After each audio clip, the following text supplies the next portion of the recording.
Welcome back everybody to Drawing Comics with CT Guy. Got a little bit of a strange one for you today.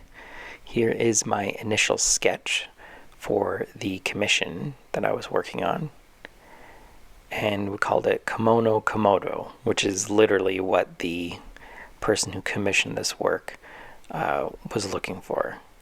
So when I get requests for a little bit of different kind of works, I will sometimes hesitate and I'll say, okay, well, give me a couple of days. I'll think about it. I'll look at some photos of, whatever it is that you're looking for, if there is photos of that stuff. And I'll do like an initial sketch and I'll see if you kind of like it. And of course I had to ask some questions from the person. I said, do you want the Komodo on the ground, or do you want them standing up or in some sort of other kind of pose, or what are they doing? And they kind of gave me a lot of leeway with that kind of stuff, but they did say they wanted the Komodo standing up. So, obviously that will make the animal take on a little bit of a human aspect to it. But I try to stay as true to possible of the actual Komodo. And those pose a little bit of a problem initially, because most of the photo references of Komodos that I was looking at had the Komodos mostly on the ground, because they're obviously creatures that don't walk on two legs typically, but I did manage to find some where the Komodos were standing up, but that was even trickier in some ways, because the Komodos, when they're standing up, they're either trying to jump, but any photo reference I ever saw of the Komodos, they had their heads up, so you could kind of see the bottom of their chin, so it was almost like they were either leaping or they would reach up, but their heads were never sort of sideways. So what I did is I took a couple of different photos that I located, and I did like a mishmash of all kinds of different things. And of course I was a little bit liberal with changing a lot of that kind of stuff. Whenever I use a photo reference, or how most people should be using photo references, I think anyway, it should never be a direct translation. It should just give you kind of a rough idea of shapes, masses, anything that you could say could make it a little bit more believable. But of course I'm not aiming for realism in my work. I'm mostly a comic artist. I certainly can do other things, but I just don't do that stuff anymore, because it's just, I don't find it very fulfilling in any way. So I used my comic style for this, and after I translated the images that I saw and I did that initial sketch that you saw at the beginning, I decided I wanted to do it digitally, because I was going to sort of build it up in layers. What you're looking at right now is Comic Draw, which is a piece of software I've talked about before.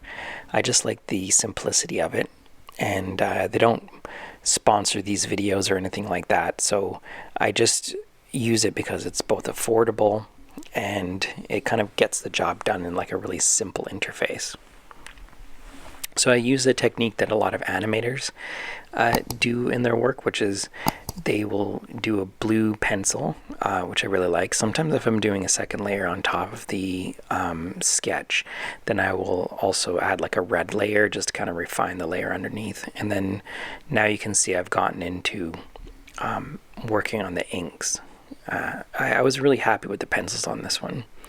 Probably the longest part of this commission was the kimono.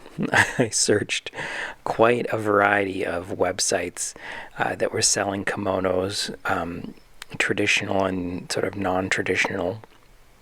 When I was younger, I was used to growing up in a time period where kimonos were kind of actually a popular item, kind of in the location of the world that I was in. And of course none of them were traditional kimonos, and even this, it's like I'm not using the kimono as like a symbol of cultural significance. It's mostly just the general shape of it, and it's, as you can see as I'm working through this, none of the kimono is really super traditional. It almost looks like a sort of a Star Wars-esque kind of piece of fabric, which is really common in many cultures as far as I know, that style of just having a belt around and having the piece of clothing fold over top of the figure.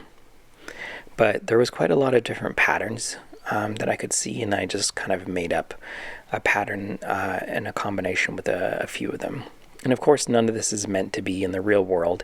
As you see in the beginning of my video on this one, or some other ones too, I'll say parallel worlds. And the reason why I do that kind of stuff is that this is all make-believe. It's not real. I think sometimes people mistake that. I'm not doing an actual drawing of anything in reality. This is some sort of parallel thing that it just sort of echoes of maybe our actual world. But I think some people take things far too seriously, and they don't realize this is a form of entertainment.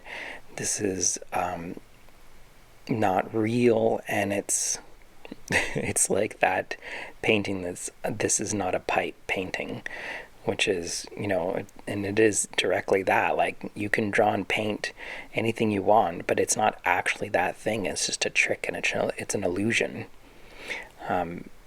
So I had actually a lot of fun with this particular commission. You can see I've sped up a lot of this video.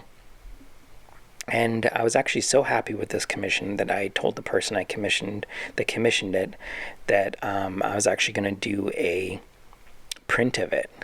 So I just ordered quite a few prints. I think it was a 250 print run of mini prints.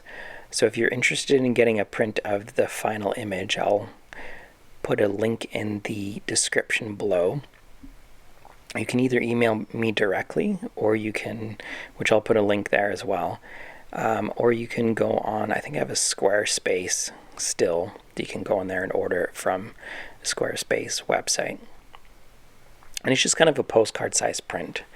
And of course, I didn't show it in this particular video, but I did spend quite a bit of time working on the colors. As you can see here, there's the finished work. Give them a little bit of a desert background, and overall I'm happy with it. If you like this kind of content, click a like and subscribe so you don't miss any of my new videos, and I will see you in the next one.